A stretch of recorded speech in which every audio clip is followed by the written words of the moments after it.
Thank you very much. Thank you and welcome. I'm Father Mitch Packle. Welcome to Threshold of Hope, where we take a look at the various writings of the church. And we are continuing, getting close to the end of the encyclical Slavorum Apostoli, the Apostles of the Slavs.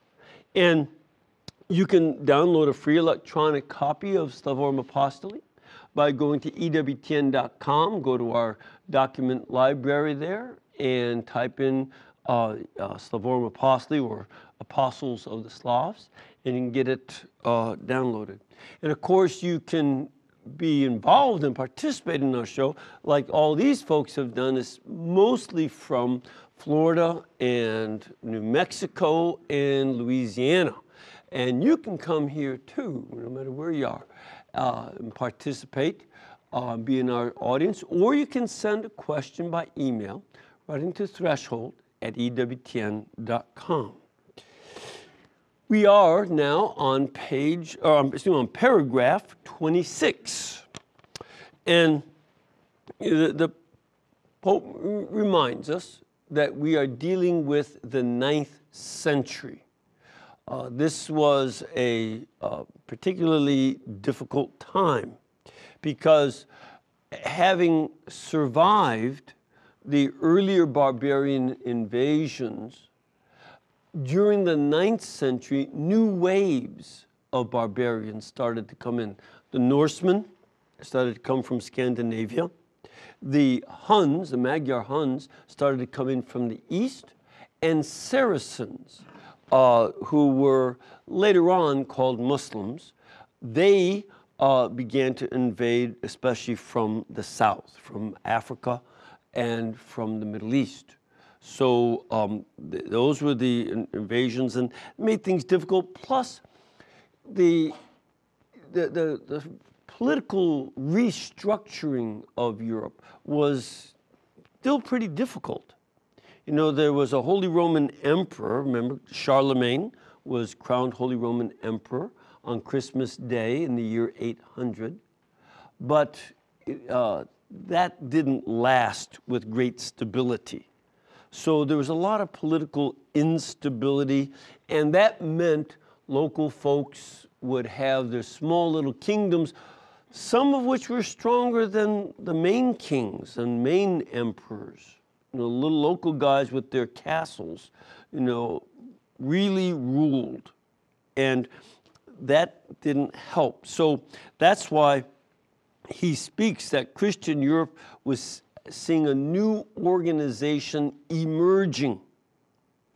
The Papal States, for instance, were just beginning to emerge, where the Pope ruled central Italy. But again, these local kings and lords would manipulate the papacy in the 9th and 10th century because they saw it only as a political issue, and the spiritual sometimes got lost. So these are upheavals that made life very difficult.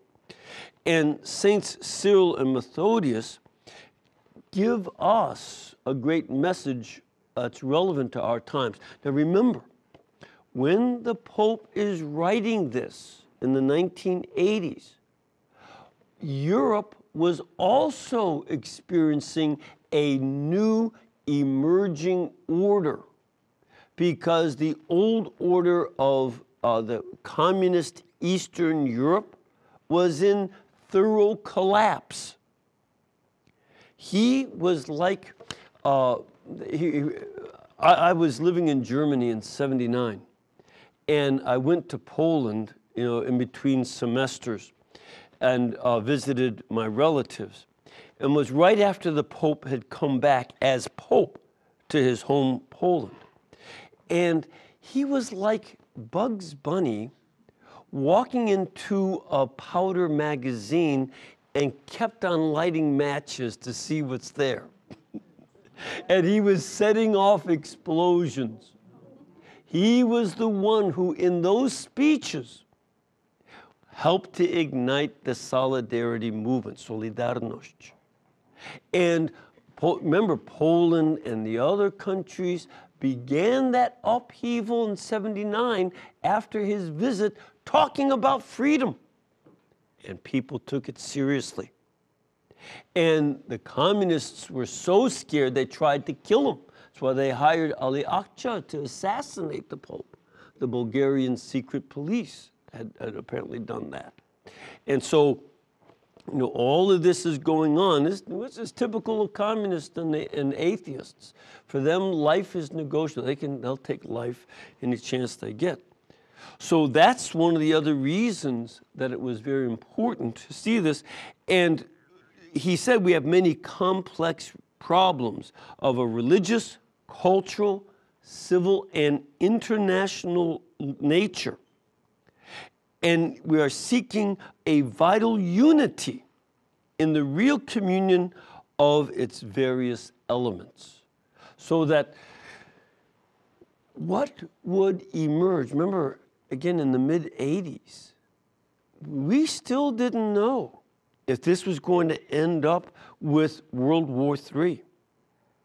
That was still up for grabs.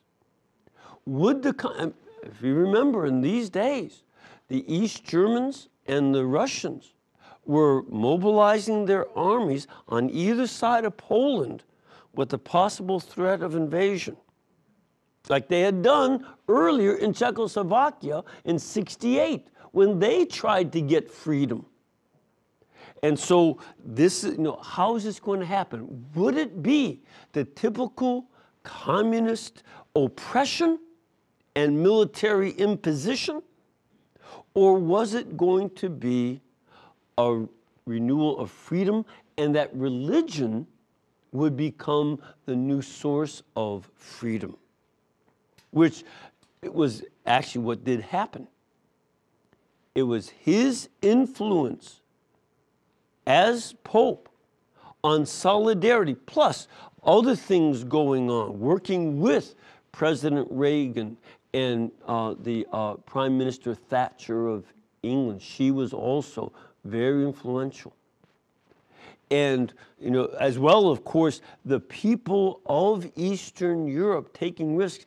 And amazingly, again, I can hardly believe even still saying it after all these years now, 30 years later, hardly any deaths occurred. They really didn't go into open war or battle. And that this was, like in Czechoslovakia, they called it the Velvet Revolution.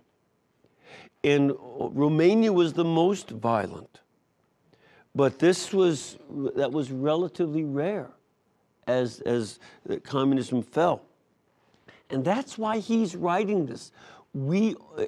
At a time in European history in the 9th century, when there was a lot of chaos, as the Byzantine Empire could not withhold the Magyars or the Saracens from invading Europe. Italy was being invaded on a regular basis. Saracens had built a fort in Italy and was attacking the area. All sorts of problems, and the Norsemen kept attacking all on the coast and up the rivers of Europe. These were very dangerous times, and we, especially in the '80s, were living in very dangerous times. And that was also one of the reasons that he saw it was significant that the assassination attempt took place on May 13th, the anniversary of Our Lady of Fatima. And, that's why he took the bullet, and when he went back to Fatima, he placed it in the crown of Our Lady in Fatima, where it still is.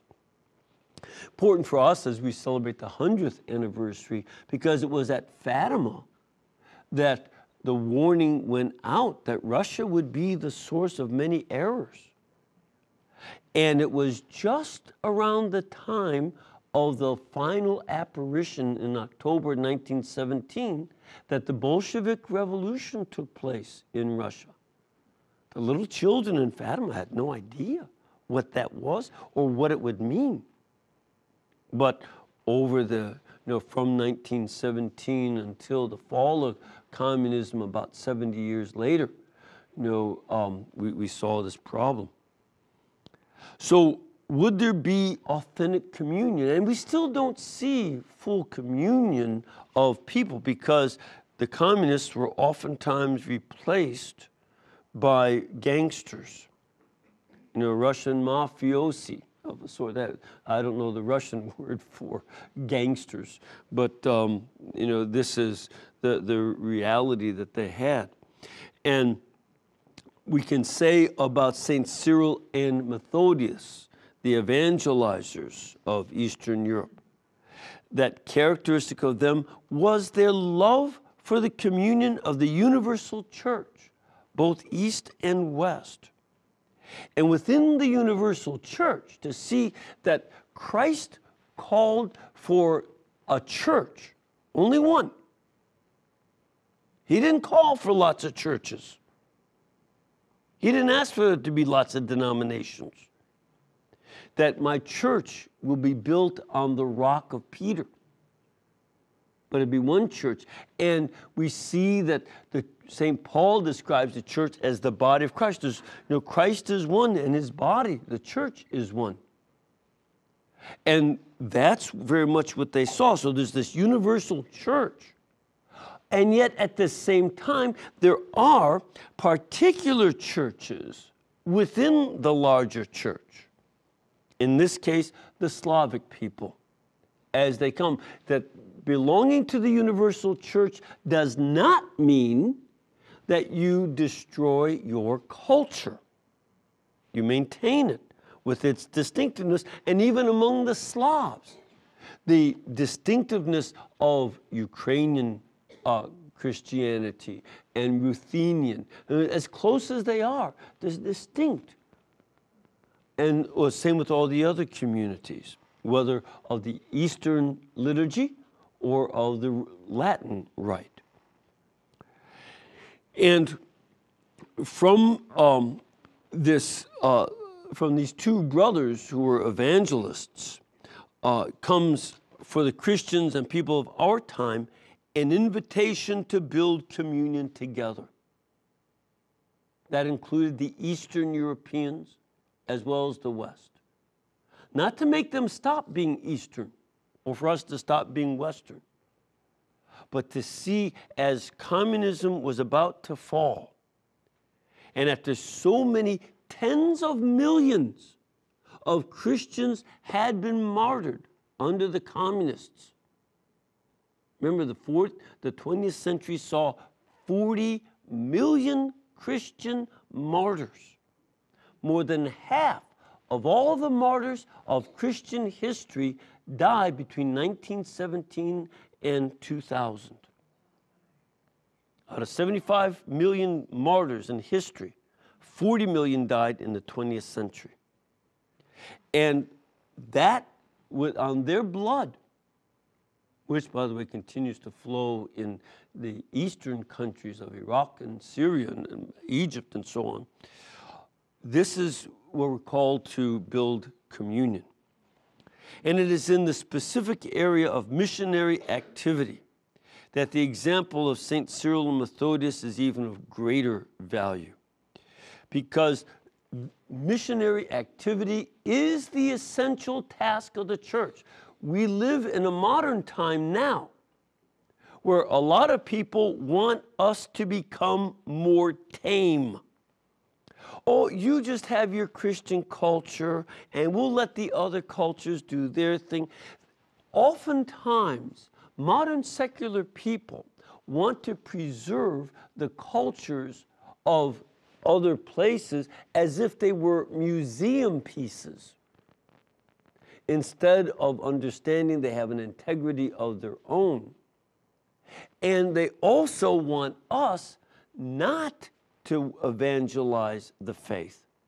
And we have an obligation from Jesus Christ himself, who said, "Go therefore and baptize all nations in the name of the Father and of the Son and of the Holy Spirit, teaching them all that I taught you." This is an imperative from God himself.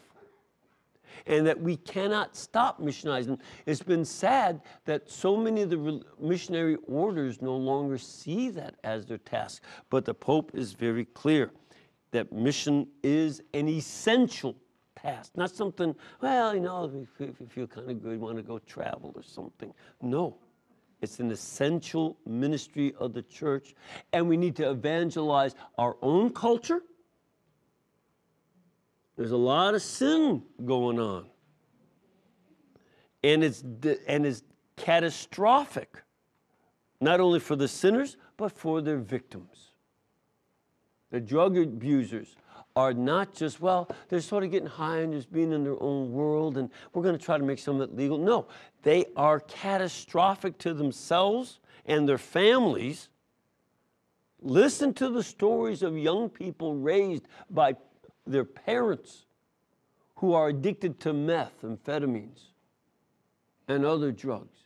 It's catastrophic for those kids. Those kids have to run away from home just to stay safe from the new lovers that come and go, that are raping them, and all these terrible problems. The sins are serious with great consequences for lots of people. And how are these young people ever to know this is not necessary as a way of life?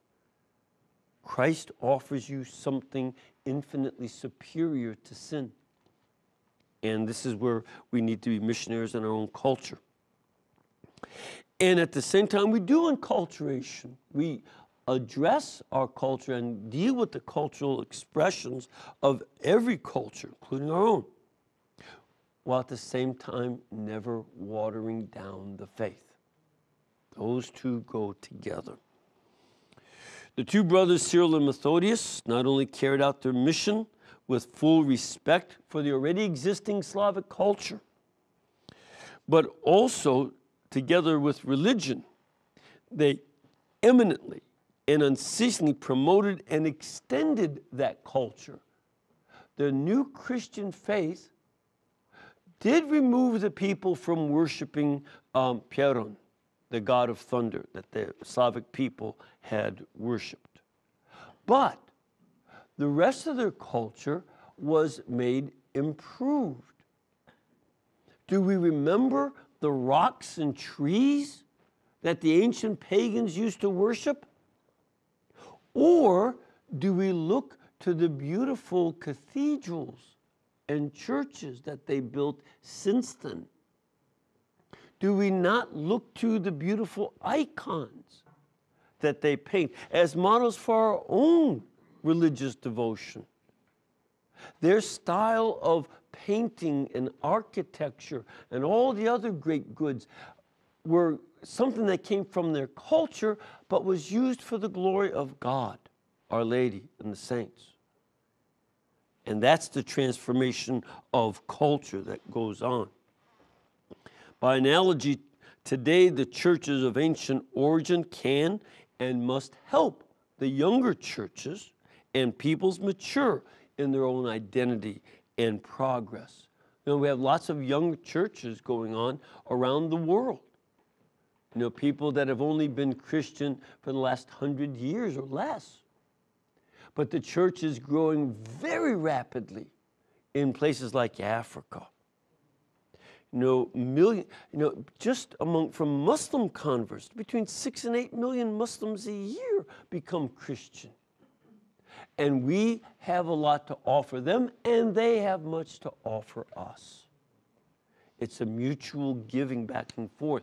That's why in the document Ad Gentes from Vatican II, which was the document on mission, in Ad Gentes, paragraph 38 in Vatican II, all bishops, as members of the body of bishops succeeding to the College of Apostles, are consecrated not just for one diocese, but for the salvation of the entire world.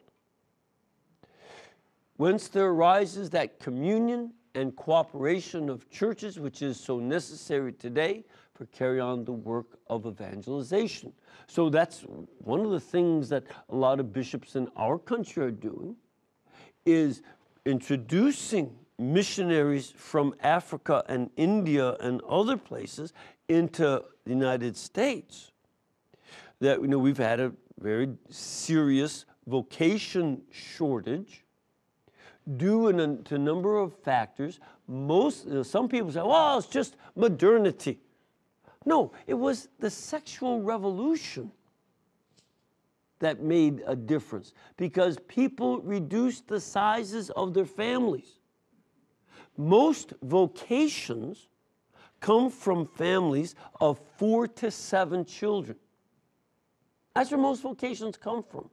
If there's only 2 kids, who's going to take care of mom and dad when they get old and need help?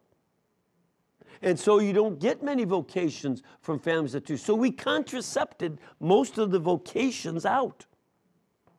And now that the seminaries are filling up again, seminaries all around the country are getting full. When they teach the Orthodox Catholic faith, then the place fills up and they're jam-packed in many of the dioceses, not every diocese, but in many of the dioceses. And so, but until those guys are ready to come out, they have to finish their training, we need help. So bishops are cooperating with bishops in Africa, but also helping them because their seminaries are also full and growing. So we help them too. Gentes, paragraph 38 continues. In virtue of this communion of all the bishops of the world working together, the individual churches bear the burden of care for them all and make their necessities known to one another and exchange mutual communications regarding their affairs, since the extension of the body of Christ is the duty of the whole College of Bishops. So, when we had a good example, when folks from our country were manipulating the diamond wars in West Africa, and people, because of going to war over diamonds, people were being killed and mutilated, and the gangs that were terrorizing their own countries were stealing all the sacred vessels from the churches.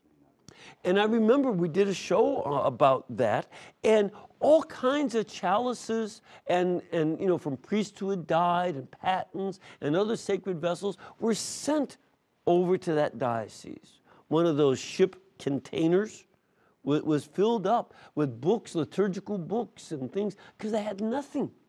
They didn't even have a Magnificat to read the prayers from. They would use old Magnificat booklets to have the Mass prayers. This is where we responded to a need in a war-torn area of Africa. But other places in Africa where they can't feed the seminaries, they don't have enough, other folks help them. This is where we all cooperate with each other in different parts of the world, and that's very important. Paragraph 27. St. Cyril and Methodius are, as it were, the connecting links or spiritual bridge between Eastern and Western traditions. They both came together in the one great tradition of the universal church. Remember, when they were missionaries in the 9th century, the church hadn't divided yet. East and West were still one church. And so they helped remind us of that. And we need to be reminded of that with the incorporation of Eastern Europe. It was amazing when right after the fall of the Berlin Wall, there was a big meeting of Jesuit superiors. The superior of Romania, who had been the provincial of Romanian Jesuits since 1940s, because he couldn't get word out that his term was up and they needed to replace him. He was in hiding. And in Russia, we found out that there were a number of Jesuits, 30-some Jesuits. Only 2 of them knew who all of them were because they had to stay underground. So all of this started coming out, and this is where now more Jesuits have gone over there and are doing missionary work in those places. Same with other parts of the church. I just happen to know those from my own order. Cyril and Methodius are the champions and patrons of ecumenical endeavor of the sister churches of East and West. As Pope John Paul had said in an earlier letter, 5 years before this, that they're the two lungs of the church. They need to breathe together as the two lungs of the East and West. And we wanted this rediscovery through prayer and dialogue of the visible unity in perfect and total communion.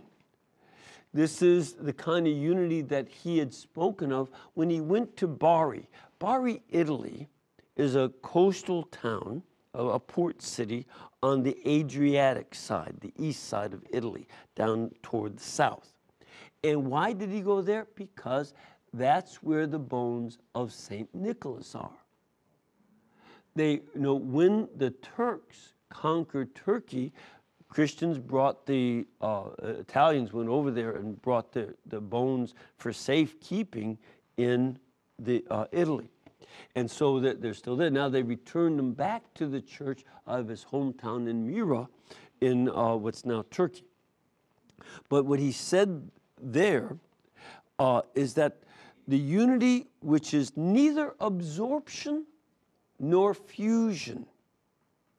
The goal of the Roman Rite is not to absorb or fuse with the Eastern Rite, but to allow a unity that maintains the distinctiveness of each, so that the East remains Eastern and the West continues its distinctive Western elements, and they complement each other. Unity is a meeting, ecumenically speaking, in truth, the truth of the gospel, and in love, a love of Jesus Christ, and in that love of Jesus Christ, a love of one another. And that both the truth and that love is a gift from God, the Holy Spirit, whom Jesus calls the Spirit of truth. And that he is given to us to give us a gift of love for Christ first, and then for each other. St. Cyril and Methodius, in their personality and their work, are figures that awaken in all Christians a longing for union and for unity between the sister churches of the East and West. We want that to go on, so that for full Catholicity, to be truly Catholic, which means universal in Greek. It's a Greek word, katholikos, universal. For full Catholicity, every nation, every culture has its own part to play in the universal plan of salvation. Like right now, Africa is sending missionaries back to us as the West had once sent them to Africa. We all have roles to play. Every particular tradition, every local church must remain alert and open to the other churches, caring for what is best for them in their situation.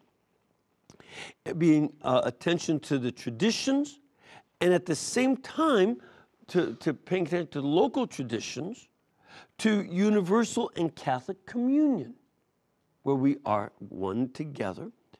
Were to remain closed in on itself, the church would become impoverished.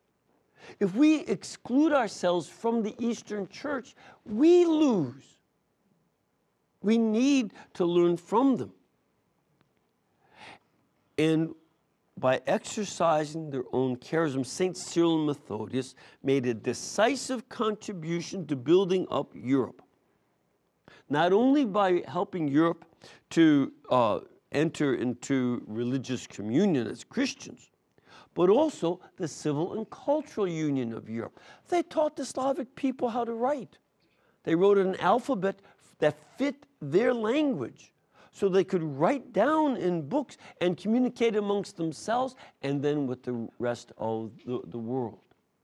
And that you could remember the contributions from that culture. Not even today does there exist any other way of overcoming tensions and repairing the divisions and antagonisms in Europe and the world, which threaten to cause a frightful destruction of lives and value. There are great tensions still in Europe. The Western Europeans listen less to him than the Eastern Europeans. And we see Western Europe going down in population as Europeans. But they have a new problem as they experience terrorism. And this is highly problematic. Therefore, being Christians in our day means being builders of communion in the church and in society. A lot of Europeans are afraid of their religion. Well, people might argue this. Muslims might not like it, and so on. No, be more Christian, not more secular. Secularization will not bring unity in Europe, nor will secularization bring unity in this country. If you don't believe me, look at the secular folks who now run Washington and New York and other places, the financial centers in New York or political centers in Washington. Their secularism makes them unable to even agree among themselves when they're in their own political parties. Am I off on that? No, we need to come to God. Even when they were writing the Constitution, Benjamin Franklin said, we're fighting too much, because they were dealing very, very secular Enlightenment ways. Let's go pray for a couple days. And they did. This calls for openness to other people. We try to have mutual understanding amongst ourselves, readiness to cooperate through a generous exchange of cultural and spiritual resources. So one of the fundamental aspirations for the whole human race today is to rediscover unity and communion for a life truly worthy of man on the worldwide level. Again, look at some of the most secular people on the media. Look, you probably can think of a few people who are really secular. And you notice their attitude? Is it gentle? Is it loving? No, it is filled with cynicism. There are a couple news networks of highly secular people. And look at how cynical they are in everything they do. And how this guy has got to be a dictator. They remind me of those screaming reptiles from Lord of the Rings. Just saying. The church is conscious of being the universal sign and sacrament of salvation and for the unity of the human race. And the church, in his name, is declaring her readiness to accomplish this duty of bringing about communion, which, as we see in Lumen Gentium, was a statement of, paragraph 1, the Constitution on the Church in Vatican II says, the present day conditions of the world add greater urgency to this work of the church, so that all people join more closely today by various social, technical, and cultural ties might also attain fuller unity in Christ. Their secular mentality won't do it. It can't. And we have to be that source to help bring them together. All right, we're going to take a break. We'll be back in just a couple minutes and get questions and comments, so please stay with us.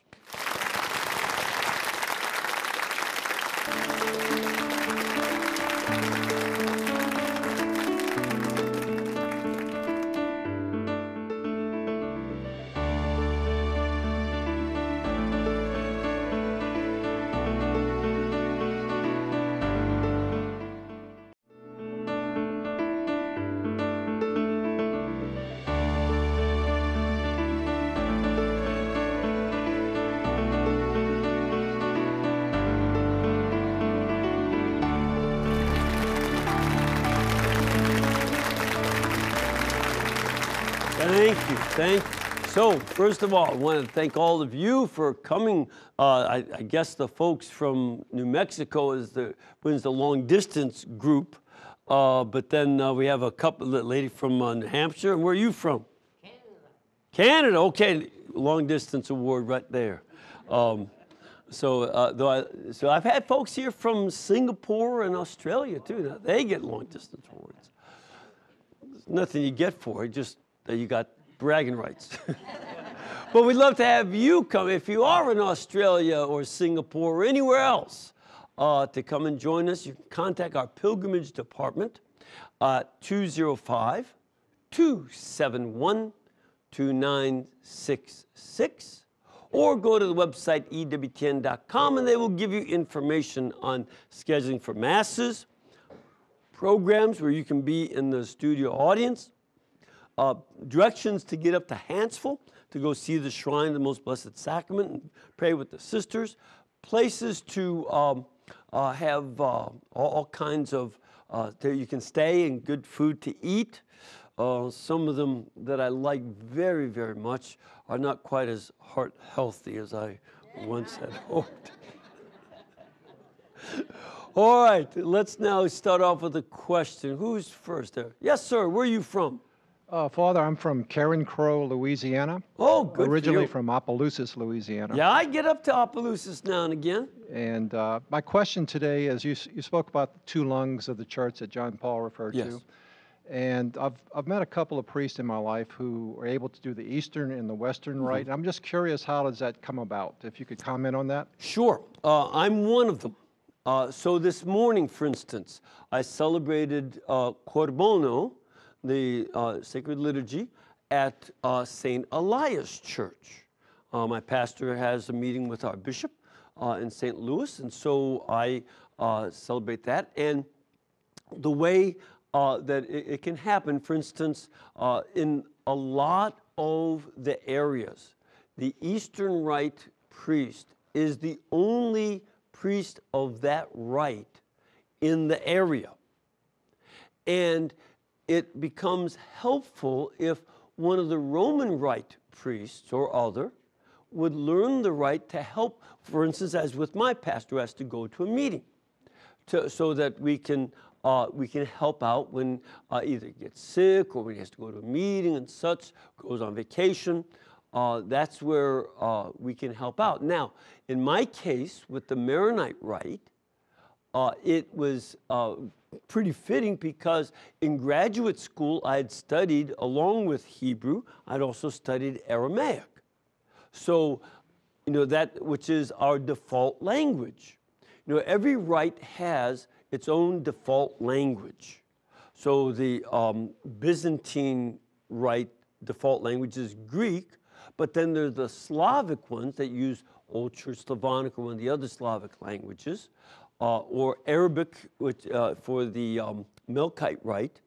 But for the Maronites and Syriac rite and Syro-Malankara, it's Syriac, the Western dialect of Aramaic. And so I'd studied Aramaic, so it fit in, plus I'd studied Arabic. When I was teaching Hebrew, I also learned Arabic, and we used a lot of Arabic in the liturgy and in the hymns. So, that was a good fit for me, to help out, in the languages. And sometimes the Western Rite people who get faculty knows the language, sometimes not, or they can learn it. And what we have to do, what I did, first the local pastor trained me in the liturgy, and then we have to get permission from the patriarchs. So I had to petition the Patriarch of Antioch at the time, and then also Jesuits have because we're a missionary order, we can just go to our Father General for permission, but otherwise you'd go to the Pope for permission, because he's the Patriarch of the Roman Rite. And you get permission from the two patriarchs that it's okay. And then we also take a promise that we don't do what I sometimes call Mr. Potato Head liturgy, where you mix and match parts. I'll just take a little Byzantine here, a little Latin here. No, we have to respect the integrity of each rite. So I don't do some Roman Rite stuff when I'm doing the Maronite liturgy, or vice versa. Okay, so that's what we have to pay attention to. Well, I have an email here. Dear Father Pacquiao, our parish has two different views regarding the Sanctus bells during Lent. One says yes, and one says no. Our poor pastor is very new to our parish. Oh, bless his heart. I can see what's coming. Is letting the parishioners do away with them during Lent just to have peace. What does the church have to say about this? And what I found online, that we can have the bells until Holy Thursday, where the bells are silenced during Eucharistic prayer until the Easter Vigil. From E. Campbell. Well, E. Campbell, you are right. We can use the bells until Holy Thursday, and then they go silent. As a matter of fact, some of us are old enough to remember that on Good Friday in particular, there would be a clapper. There would be a wooden, like a door knocker kind of thing, where you would click with the wood instead of the bells. The bells are more joyous, so you just use the wooden clapper, and this is a time of penance. For the Triduum, but by legislation, do that. And what I would recommend for folks,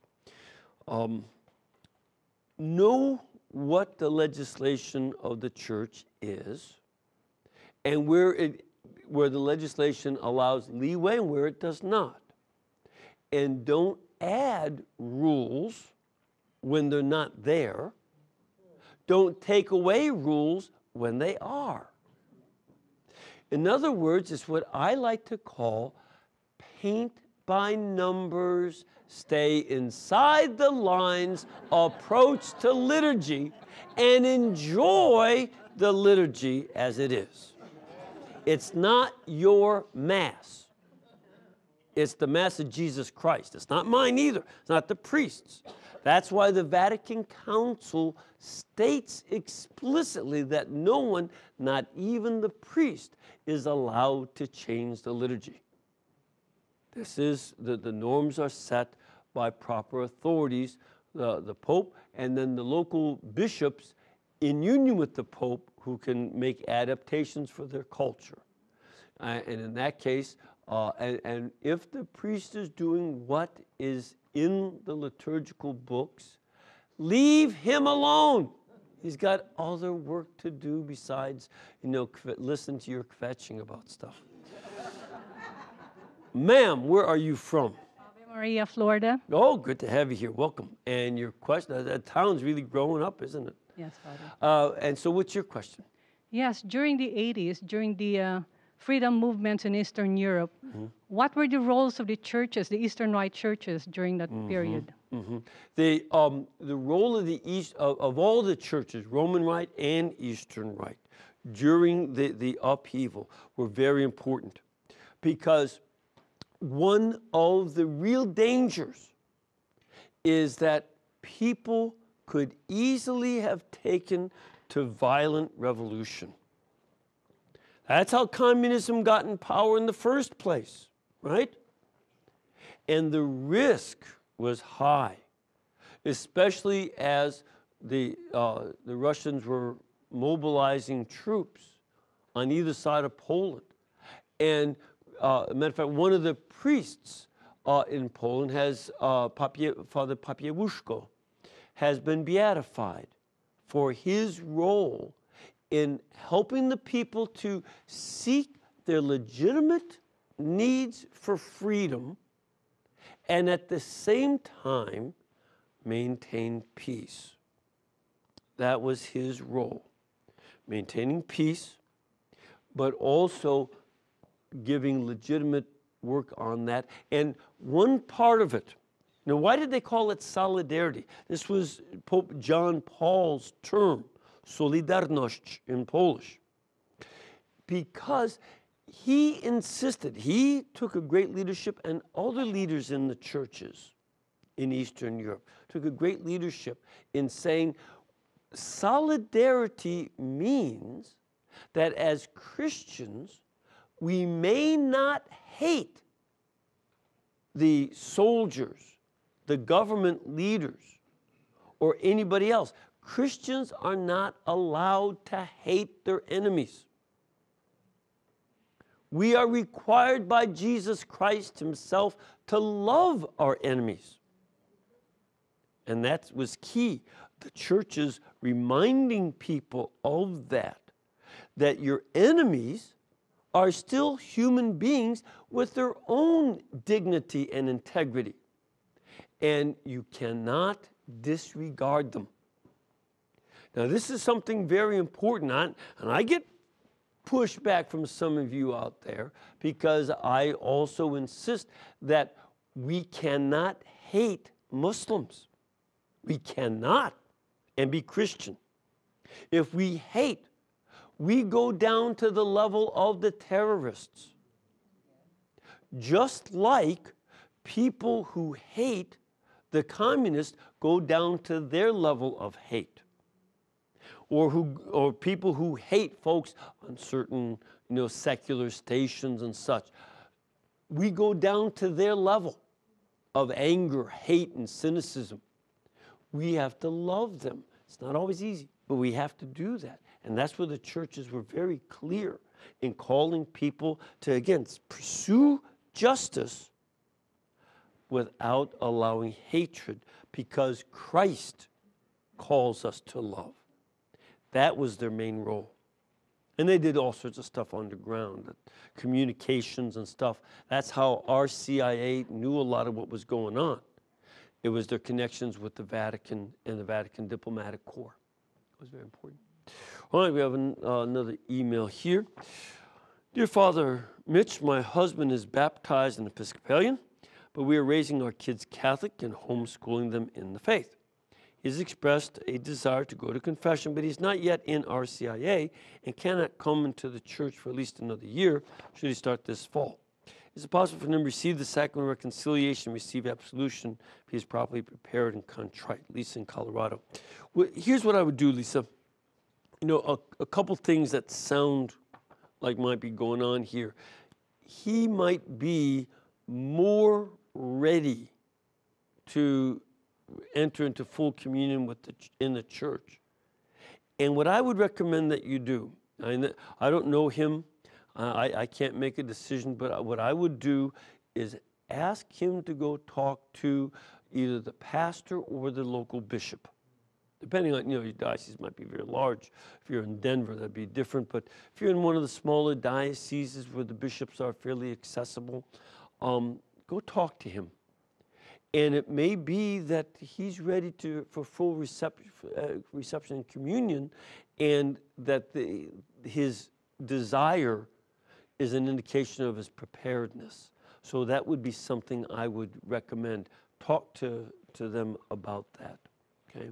Because that sounds like he might be ready. Anybody else? We have another question. Yes, Father, where are you from? Yes, from Lafayette, Louisiana. Well, you don't sound like a Cajun, Father. From India. Okay, good to have you. Whoa, one of the characters I was talking about. Now hold your microphone up to you a little bit more. Yes. And what's your question, Father? Yeah, my concern is about evangelization, that we need to attend a lot, so much on the family, because the family today, say, divorce, the family, husband and wife, and the children away from the church, and very difficult to get them to catechism. Actually, the evangelization we should focus on the families and on the children. I imagine too, and this is just a hypothesis on my part, Father, that in India, the family is somewhat stronger than it is here. That the family is more interdependent because the state doesn't do for you what your family does. Would that be correct? Yes.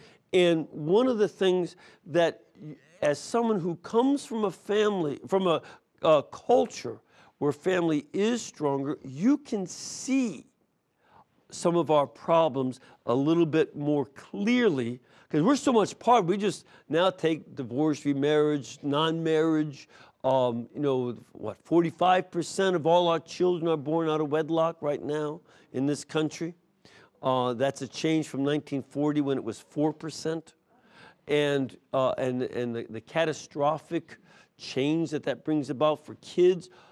This is why we're talking about today. Father comes in from another culture, and the insight of their culture and their cultural strength of family is a way for us to help summon us to stronger families. And you're absolutely correct. You know, that evangelizing for family. How can we talk about vocation to the priesthood when people don't accept the vocation to be the father of the children they sire? Being a father doesn't mean you just sire a baby. A father and a mother, because it's also with women. Women are abandoning their children to their own mothers or aunts. So I come across people in their late 60s and 70s raising their grandkids because their own kids are on drugs and other stuff. And they can't do it. Family is in a major crisis that causes tremendous pain and difficulty. And this is something that, you're exactly right, Father, that we have to evangelize. And we have to admit, this is not just, well, we're being modern, and family is changing, and we can do television series about modern families and such.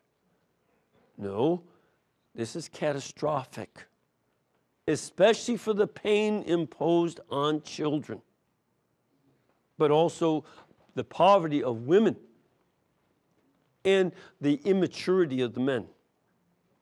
These are regular issues. So yes, you're right. All right, and here's another email. Father Mitch, is liberation theology compatible with Catholic theology? Sincerely, Bobby. Bobby, not very well. Okay? Here's what you've got. Liberation theology looks to a Marxist analysis of society. And you use, here's one of the first problems you have. Karl Marx didn't believe in God. He said that religion is the opiate of the people. So using his analysis is problematic. And then, by the way, what do we see as a result? That for secular people, they now propose opiates as the opiate of the people.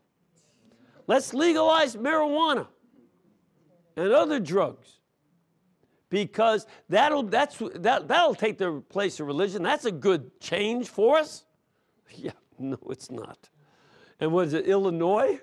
The legislators sound dopey to me, because they spent the retirement fund for the state.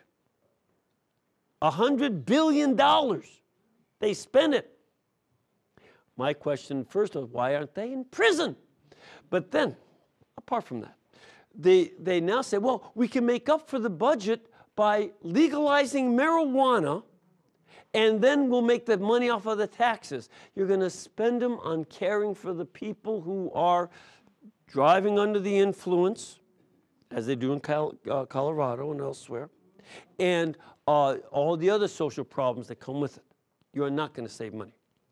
No, they want opiates to be the opiates of the people. Now, in terms of a Marxist analysis, the other problem that's even more basic, well, that's the most basic there, it's atheistic. But the other problem that is pointed out by the church is that it pits groups against each other because it's using Hegel's approach of thesis and antithesis, where you have to struggle and then you come up with a new synthesis. We seek solidarity amongst ourselves and not pitting the proletariat against the owners of the corporations. How do we cooperate? That's our model. All right, and our model here is that we're done in an hour and we're out of time. So may the Lord bless you and keep you, the Father, the Son, and the Holy Spirit. And then again, as Mother Angelica, whose passing we celebrated yesterday, said, keep us in between your gas bill, electric bill, and cable bill, and we'll pay all our bills. I added the cable bill. God bless you and thank you.